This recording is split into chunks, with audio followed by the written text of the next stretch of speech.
الحمد لله وكفى وسلام على عباده الذين اصطفى أما بعد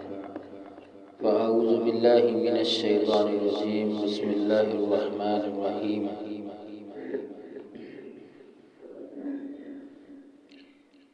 کل ہم نے استقبال قبلہ کے حوالے سے چند فرامین رسول اللہ صلی اللہ علیہ وسلم کے پڑھے تھے، جس میں یہ بات واضح ہوئی تھی کہ قبلہ کی طرف رخ کر کے نماز پڑھنا یہ نماز کے صحیح ہونے کے لیے ضروری ہے، اور اگر کسی شخص کا منہ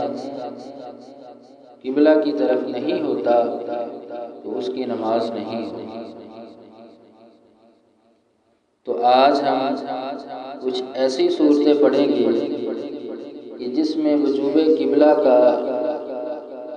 حکم ساقط ہو جاتا ہے کہ ان صورتوں میں قبلہ کی طرف منہ کرنا ضروری نہیں ہے۔ تو اس میں پہلی صورت کہ جب بندہ کسی جنگل میں یا بلاد کفر کسی غیر مسلم ملک کے اندر ہو یا اندھیرا ہونے کی صورت میں قبلہ کی طرف منہ کرنا ضروری نہیں ہے، لیکن اس کے لیے جستجو کرنا، کوشش کرنا کہ مجھے قبلہ مل جائے، اندھیرے میں ہے، پتہ نہیں چل رہا، یا کسی ایسے علاقے کے اندر ہے وہاں پہ یہ سمت معلوم نہیں ہو رہی، تو وہاں پہ کوشش کر رہا ہے، اس جستجو میں ہے کہ مجھے قبلہ کی تلاش ہو جائے، قبلہ کا پتہ چل جائے، لیکن اس کو پتہ نہیں چلتا، پھر غالب گمان کے مطابق وہ یہ سمجھتا ہے کہ اس طرف ہی ہوگا،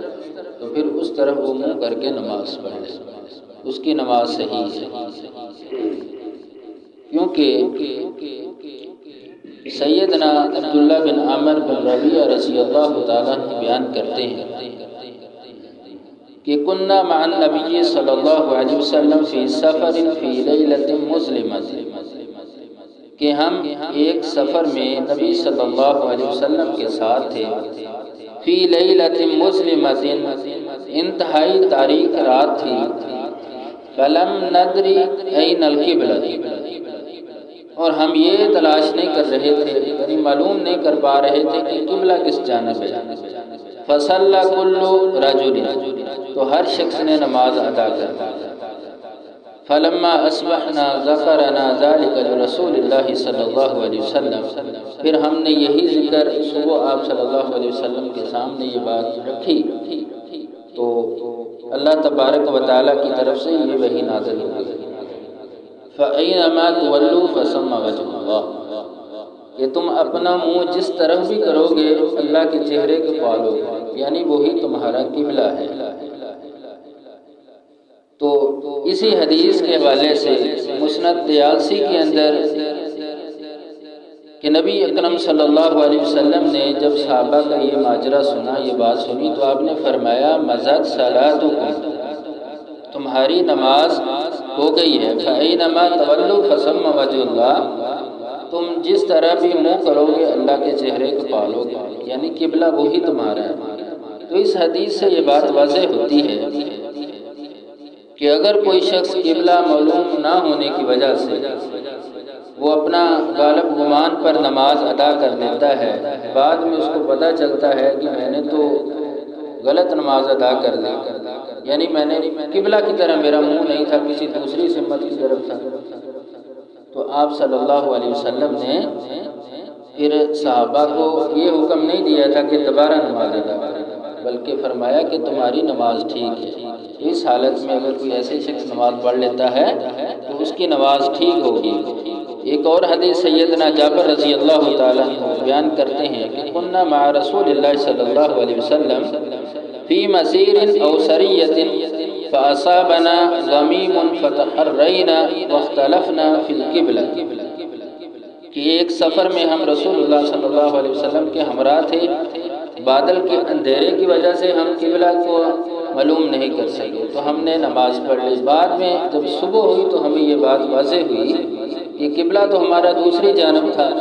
تو یہ واقعہ ہم نے رسول اللہ صلی اللہ علیہ وسلم کے سامنے رکھا تو آپ نے فرمایا اجزأت صلاتکم کہ تمہاری نماز ٹھیک ہے، تمہاری نماز ہو گئی ہے۔ تو اس سے یہ بات واضح ہوتی ہے قبلہ نہ ملنے کی وجہ سے اگر شخص دوسری سمت کر کے منہ نماز پڑھ لیتا ہے تو اس کی نماز ہو جائے گی، دوبارہ نماز دہرانے کی ضرورت نہیں ہے۔ اور دوسری صورت شدید خوف، مجبوری یا بیماری کی حالت، یعنی اتنا دشمن کا خطرہ ہے اور اس خطرے کی وجہ سے سمت دوسری جانب بن رہی ہے، دشمن سامنے کھڑا ہے، اور یہی اسے صلاۃ خوف کہتے ہیں۔ اللہ تبارک و تعالیٰ نے صلاۃ خوف کا پڑھنے کا طریقہ قرآن مجید میں واضح کیا ہے۔ تو اس صورت میں بھی قبلہ کی جانب منہ کرنا ضروری ہے، جیسے سورہ بقرہ کے اندر اللہ تبارک و تعالیٰ نے ارشاد فرمایا فَإِنْ خِفْتُمْ فَرِجَالًا أَوْ رُكْبَانًا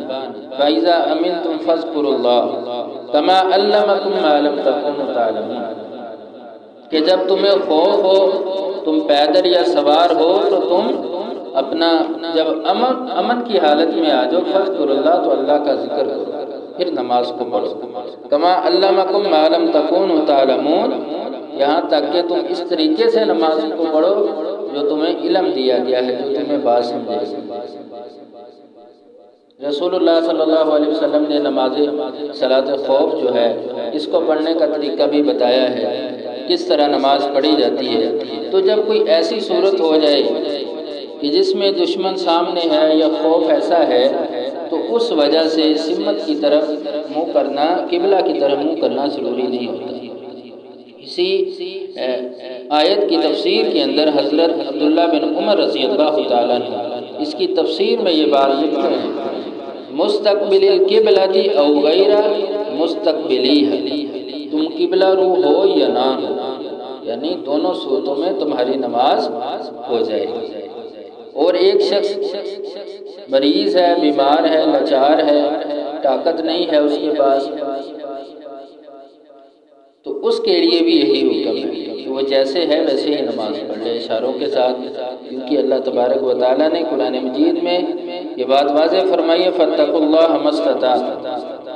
جتنی تمہارے پاس طاقت ہے اللہ سے ڈرو۔ دوسری جگہ فرمایا لا یکلف اللہ نفسا الا وسعها، اللہ کسی جان کو اس کی طاقت سے بڑھ کر اس پر بوجھ نہیں ڈالے گا۔ تو جو انسان کے پاس جتنی طاقت ہوتی ہے اس کے مطابق وہ شریعت میں عمل کرنے کا پابند ہوتا ہے، جب اس کے پاس طاقت نہیں ہے تو وہ مکلف نہیں ہے۔ تو اس صورت میں بھی قبلہ کی طرف اگر منہ نہیں کر سکتا تو اپنی نماز پڑھ لے، اس کی نماز درست ہوگی۔ اور تیسری صورت جب بندہ سوار ہے، سواری پر اور سفر کر رہا ہے، اونٹ کی سواری کر رہا ہے، گھوڑے کی سواری کر رہا ہے، یا اس کے متبادل جو آج جدید مطلب سواریاں ہیں جن پہ سواری کی جاتی ہے، ریل گاڑی ہے، بس ہے وغیرہ، تو اس پہ اگر سفر کر رہا ہے تو پھر نماز کو کیسے ادا کرے گا؟ سیدنا انس بن مالک رضی اللہ تعالیٰ عنہ کہتے ہیں کہ کان رسول اللہ صلی اللہ علیہ وسلم اذا اراد ان یصلی علی راحلتہ، کہ رسول اللہ صلی اللہ علیہ وسلم نے نماز پڑھنے کا ارادہ کیا، آپ سواری پر سوار تھے، تطوعا نفلی نماز، تو پھر آپ نے کیا کیا استقبل القبلۃ، یعنی پہلا کام آپ نے قبلہ کی طرف منہ کیا، فکبر للصلاۃ، اور نماز کے لیے تکبیر کہی، یعنی نماز کو شروع کر دیا، ثم خلا عن راحلتہ، پھر اپنی سواری کو چھوڑ دیا، حیثما توجہ، تو پھر وہ جس طرف چاہا اس نے وہ اپنا منہ اس نے موڑ لیا، وہ چلتی رہی، لیکن رسول اللہ صلی اللہ علیہ وسلم نے جب نماز شروع کی اس وقت اس کا منہ قبلہ کی طرف تھا، یعنی قبلہ کی طرف کر کے آپ نے نماز کو شروع کیا۔ اور دوسری حدیث بھی یہی چیز واضح کرتی ہے، سیدنا جابر رضی اللہ تعالیٰ عنہ سے ہے کہ کان رسول اللہ صلی اللہ علیہ وسلم یصلی علی راحلتہ، کہ نبی اکرم صلی اللہ علیہ وسلم سواری پر بیٹھے بیٹھے نماز پڑھ رہے تھے، تو حیث توجہت بہ فاذا اراد الفریض، نزل فاستقبل القبلۃ، تو سواری جس طرف چاہتی اپنا منہ موڑ لیتی، لیکن جب آپ فرض نماز پڑھنے کا ارادہ فرماتے تو آپ سواری سے اتر جاتے اور قبلہ رو ہو کر نماز ادا کرتے۔ سیدنا عامر بن ربیعہ رضی اللہ تعالیٰ عنہ کی حدیث سے بھی ہمیں یہی معلوم ہوتا ہے کہ میں نے رسول اللہ صلی اللہ علیہ وسلم کو سواری پر نماز پڑھتے ہوئے دیکھا کہ آپ اشارے کے ساتھ نماز پڑھ رہے تھے اور سواری جدھر چاہے جا رہی تھی، لیکن جب آپ نے فرض نماز پڑھنا چاہی تو آپ سواری سے اتر آئے۔ تو یہ ساری حدیث سے یہ بات واضح ہوتی ہے، ایک تو یہ کہ جب بندہ سواری پر ہو، سواری پر سفر کر رہا ہے، تو اس صورت میں صرف نفلی نماز پڑھی جائے گی، فرضی نماز نہیں پڑھی جا سکتی۔ اور دوسری چیز ہمیں یہ سمجھ آئی کہ جب نفلی نماز کی ابتدا کرنی ہے تو اس وقت اس چیز کا انتخاب کرنا ہے، دیکھنا ہے کہ ہمارا منہ جو ہے وہ قبلہ کی طرف ہی ہے، قبلہ کی طرف ہے، نماز کی ابتدا کر دینی ہے، شروع کر دینی ہے، بعد میں سواری جدھر بھی چلی جائے تو ہماری سمت بدل جائے تو کوئی بات نہیں ہے، نماز ہو جائے گی۔ رسول اللہ صلی اللہ علیہ وسلم کی حدیث سے یہی بات واضح ہے۔ اور تیسری چیز ہمیں اس سے یہ پتہ چلتی ہے کہ رسول اللہ صلی اللہ علیہ وسلم اشاروں کے ساتھ نماز پڑھتے تھے، نفلی نماز اشاروں کے ساتھ پڑھتے تھے۔ اور چوتھی بات ہمیں یہ پتہ چلی کہ فرضی نماز سواری پر ادا نہیں کی جا سکتی، فرضی نماز کے لیے قبلہ کی طرف ہونا ابتدا سے انتہا تک ضروری ہے، لیکن نفلی نماز کے اندر ابتدا سے انتہا تک ہونا ضروری نہیں ہے، لیکن جب ابتدا کی جائے گی اس وقت قبلہ کی طرف ہونا ضروری ہوتا ہے۔ اللہ تبارک و تعالی ہمیں ان حدیث پر عمل کرنے کی توفیق دے۔ وآخر دعوانا الحمدللہ رب العالمین۔